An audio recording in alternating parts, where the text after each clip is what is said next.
I'm Craig Brandon. I'm a sergeant with the Charlotte County Sheriff's Office. I came to Charlotte County roughly 22 years ago.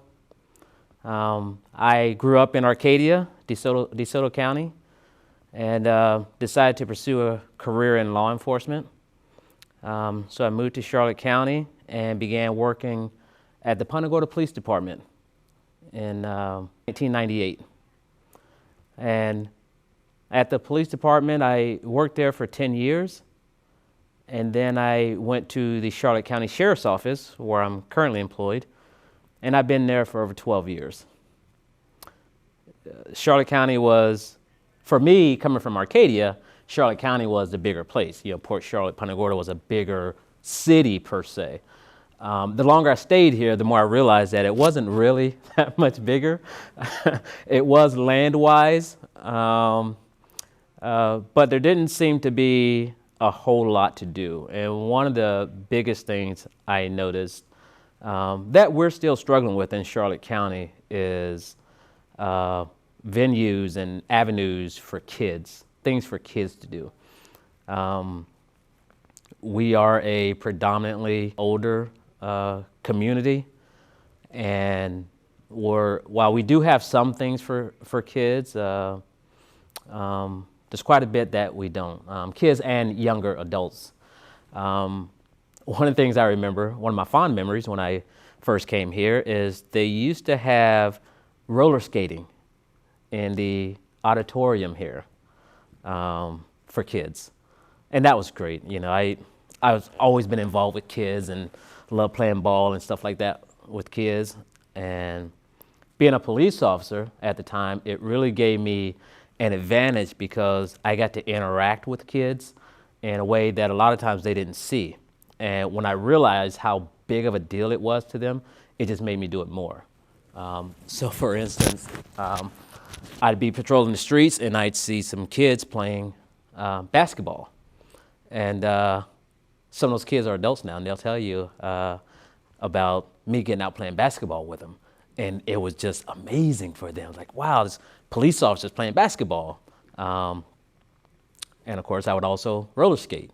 In DeSoto County, roller skating was a big thing. You know, Zeller skating rink, we were there, you know, on the weekends, and we did a lot of roller skating. So I knew how to roller skate, and I was comfortable enough to do it in uniform. And again, the kids, it's like, oh my God, you know, he's police officers roller skating, you know. So I had a lot of fun with that. But that's one of the things we don't have anymore. Not only do we not have it at the auditorium, which has been redone, by the way, in case you haven't seen, the event center is something new and fancy, but we don't have the roller skating anymore for kids. You know, that's no place in the county for them to do that. We still only have one movie theater in the county. There's quite a bit of sports here, which is good. For the young adults, nightclubs, poetry venues, things like that, theater. Not a whole lot of that here. Dance clubs. There used to be 1998, again, when I first came here, Harpoon Harry's was a huge deal. It was a center thing, not just for Punta Gorda, but all of Charlotte County. And there were a couple other nightclubs over in Port Charlotte. But that was a venue that was a every weekend social thing. A lot of the community bonding happened, you know, at those locations.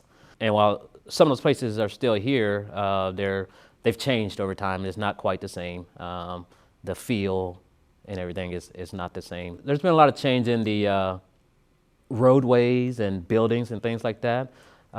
More business has come to Charlotte County. In '98, again, there wasn't a whole lot of jobs that were paying a decent income, you know, livable income for a single family. Charlotte County has gotten more of those now. Some big companies, such as Cheney Brothers, have moved into the area. Allegiant, of course, has been probably the biggest thing. That airport has grown astronomically. Murdoch Village probably don't like to talk about that, but um, that was a dormant concept, back then. I do remember when that initiative began, and then it kind of just flatlined for years, and that was a huge setback for Charlotte County. For many years, it sat that way.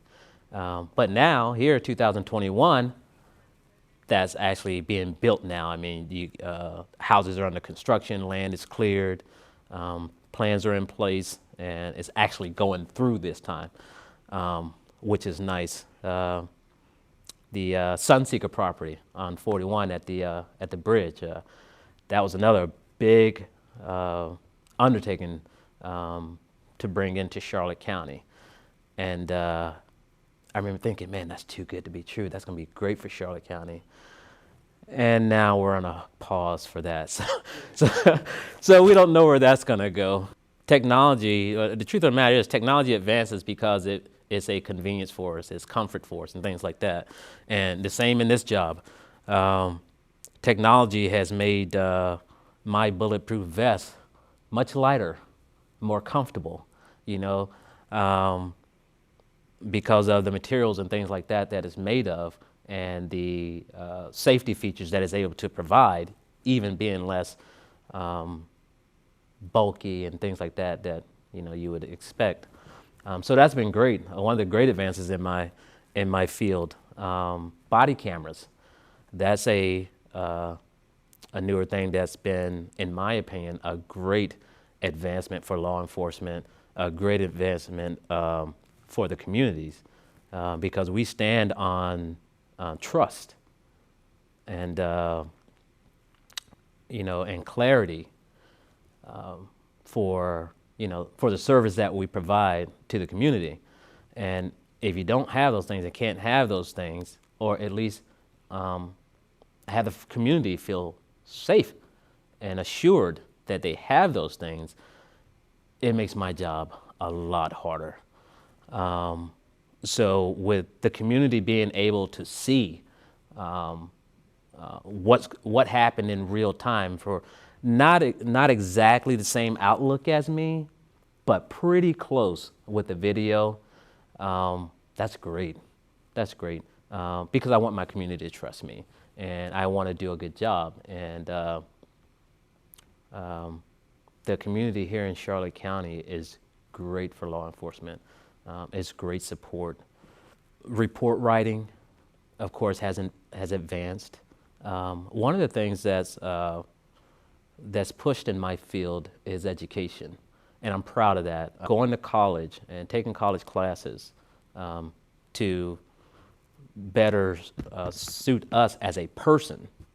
My feeling, my belief is that college education makes you a better rounded person, a more aware person, because if you've never been somewhere, you probably don't understand what those people are going through. Or if you've never been in a particular community, maybe through no fault of your own, but you don't know how to communicate. You don't know what's normal in that community. So you don't quite get it. But nowadays, there's so many resources out there, so much information at our fingertips. Right now, I can pull out my cell phone and pull up information about Little Punta Gorda in Charlotte County, Florida. And that's going to give me some perspective to go out and serve that community. But then getting in that community and interacting and learning the ways and the culture of that community is going to obviously make a big difference. So technology helps there as well. And it's everywhere. It's everywhere. It's in the churches, it's in the libraries, it's in the schools, it's at home. It's very important. So in my job, I don't really have the luxury of not knowing a certain demographic. For me to do the best job, I need to have that relationship with all the different demographics. So kids especially, because you can make so much of an impact. There's so much they don't know and haven't learned, and they're seeing and witnessing for the first time a lot of times. So I'll tell you how one of the ways is great for my job. When I came here in '98, and this is a shout out to all my Gilchrist Park kids. Gilchrist Park, kids were always hanging out there. Again, there's nothing to do, so in Charlotte County, they're hanging out at the parks and stuff like that. And we used to spend quite a bit of time with them. Sometimes it was because of complaints, but most of the times it's because they were out there and they were hanging out and they were, playing different sports or stuff like that. And I spent a lot of time out there just talking to them. And before you knew it, there was a bond. So when they saw me pull up or the police pull up, they weren't taking off running no more. They were, hey, Officer Brandon, come on over here, let's talk, that type of thing. So that's huge, again, for trust and for compassion. Also, kids see a lot. They know a lot, and they don't always know what to do with that information. So when they have someone that they can trust, someone in authority that they know, they can call on that person. They will, feel more at ease about talking to that person.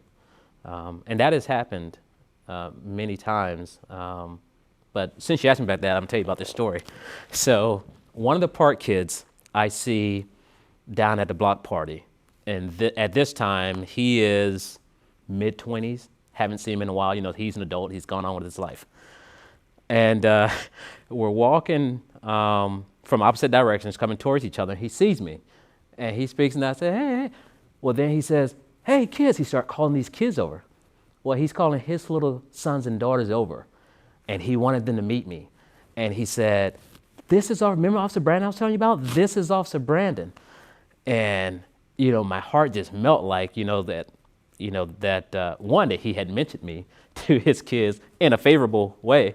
But two, that he wanted his kids to meet me. I'm just a police officer in the community.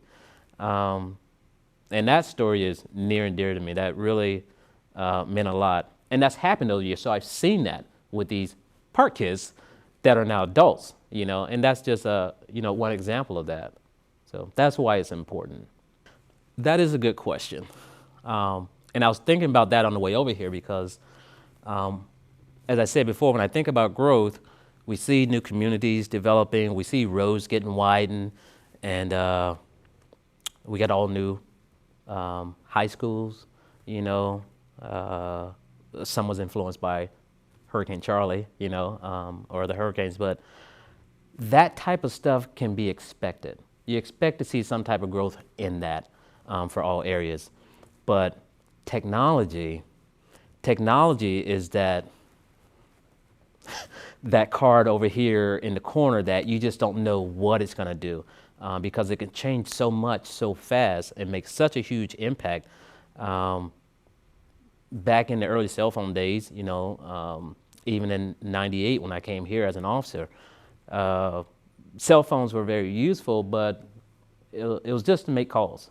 To now, cell phones are the conduit for traffic information superhighway, all over the world, So what's going on in Texas or New York and Louisville and California now, where the news medias aren't reporting because they're smaller towns and things.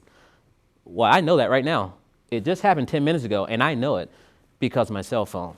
So with that being said, I think that Charlotte County, and basing this on the growth that I've seen in Charlotte County over the past few years, Charlotte County seems to want to be aggressive as a whole.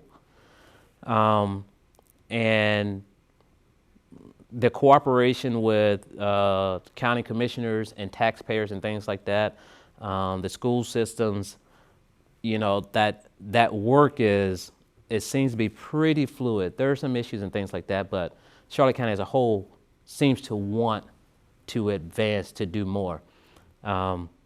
So I think that we are going to see more outlets as a whole, because Charlotte County wants to grow to a degree. To a degree. Don't change downtown. But for the most part, don't change downtown Punta Gorda. But for the most part, Charlotte County seems to want to grow, bringing in more businesses, bringing more opportunities, getting more housing, housing that working families can afford and things like that. So I think because of that, there will be more industrial type jobs. There will be more entrepreneurship, because that seems to be a big push in Charlotte County. And with that, more families are going to want to come here. Charlotte County is already a great place to live and raise a family, an overall safe place. But those families still need outlets for their kids and those young adults raising those kids. So I think more of those things will come, because without that, I don't think Charlotte County is going to be able to grow the way it wants to.